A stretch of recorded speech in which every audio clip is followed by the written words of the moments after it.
All right, welcome to science. Hopefully you have already watched the video that I posted in your classroom. Let me get that up.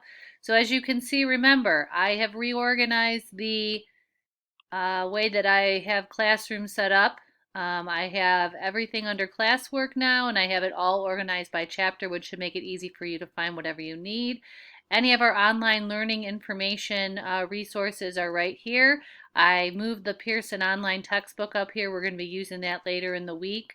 Um, and I gave you an example of how you're going to log into that. So your username is always going to be whatever your Holy Trinity Google account is. So this is my example, s.martin@htsavon.org. You would put your first initial last name at htsavon.org, and then the password for everyone is hts12345.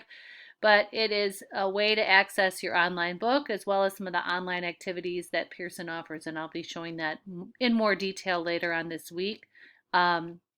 We also have the link for my office hours, which will happen on Tuesday and Thursday from 11 to 11:30. So I will be online at that point, and if you click on this link, you'll be able to access me and we can talk face to face over Zoom. All right, I just want to start by going over what we ended with last time I met with you guys, which was about 10 days ago, and that is section 7, 5.1. So I'm going to go through the information that we covered in 5.1. It'll be a review.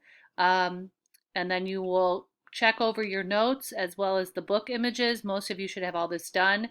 And then after you watch my lecture, you're also then going to take your 5.1 open note quiz. All right, so let's go through this quickly. So remember, section 5.1, the main point for 5.1 is helping you to differentiate between the terms temperature, thermal energy, and heat. All right, temperature again is going to be, we think of temperature as being a measure of how hot or cold something is.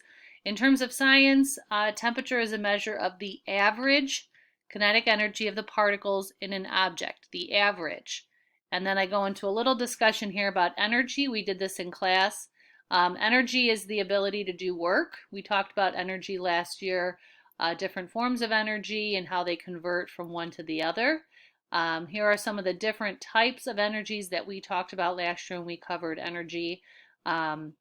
We are talking in this chapter about thermal energy, so that's one specific type of energy, but there are other forms of energy as well.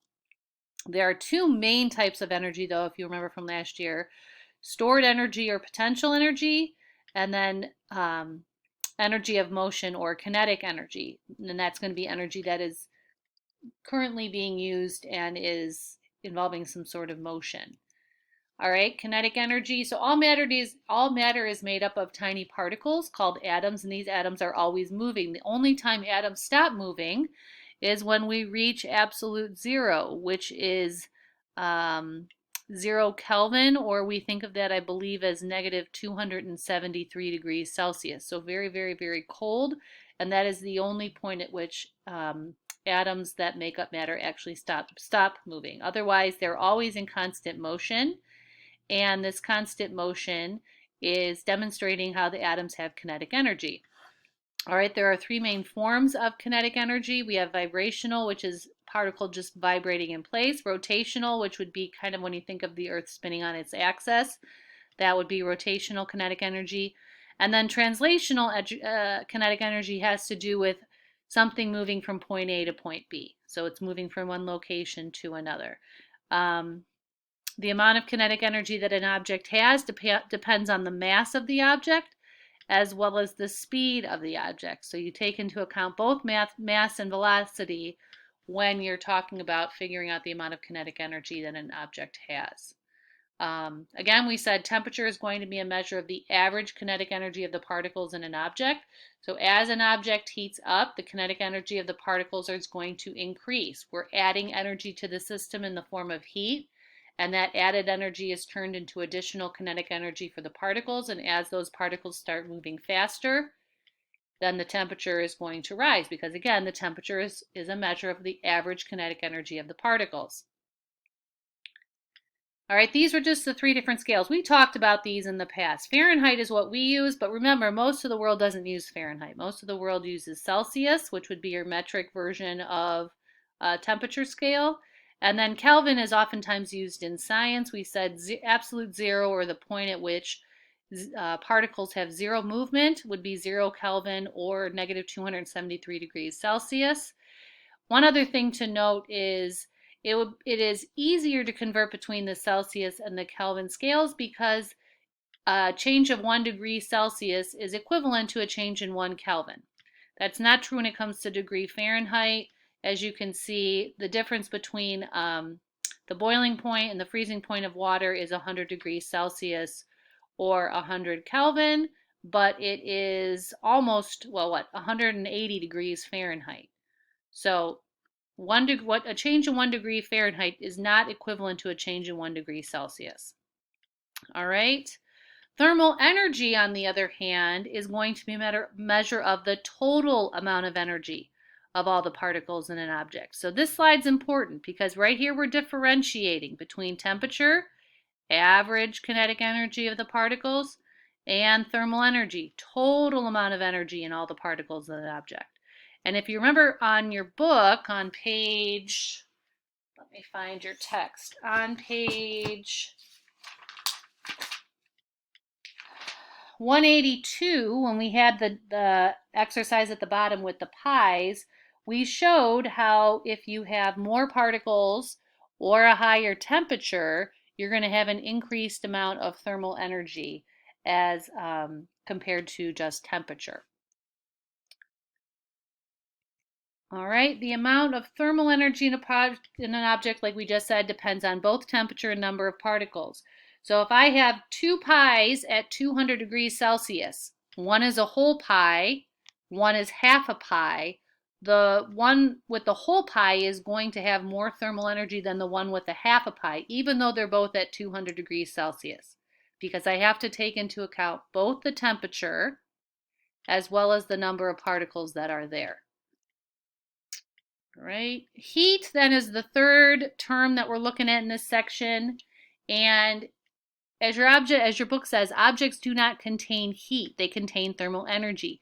Heat is actually the transfer of thermal energy from a warmer object or space to a cooler object or space. And this is always the direction that heat travels. Heat always, always, always travels from something that is warmer, an object or space that is warmer, to an object or space that is cooler. During this transfer, no thermal energy is lost. The total amount of energy there always remains the same. And remember, we talked about how that is the law of conservation of energy, which again we talked about last year. The warmer object or space will lose the thermal energy, and the cooler object or space will gain the thermal energy until the two areas become reach equilibrium, which is going to happen when they have an equal amount of thermal energy. Then the thermal energy transfer stops. All right, that is all that we covered in section 5.1. So again, let me get out of here. We're going to make sure on your classroom, I'm showing you course 3, but it's the same for course 2. I have your notes from last week right here. We took those, make sure you have those. And then I also have the images in the book where we highlighted the activity. This was the pie example that I was talking about, where we're showing that a whole pie at 200 degrees is going to have more thermal energy than half, or half a pie at a higher temperature is going to have more thermal energy than the initial pie. But those pages are on your classroom. So check over your book, make sure you have your class notes. You're welcome to use my Google slide presentation, but make sure that you get the online quiz done for Wednesday by 3 p.m. It will be located under this Chapter 5 section in classwork. I'm going to post it right now. All right, have a good day. Bye.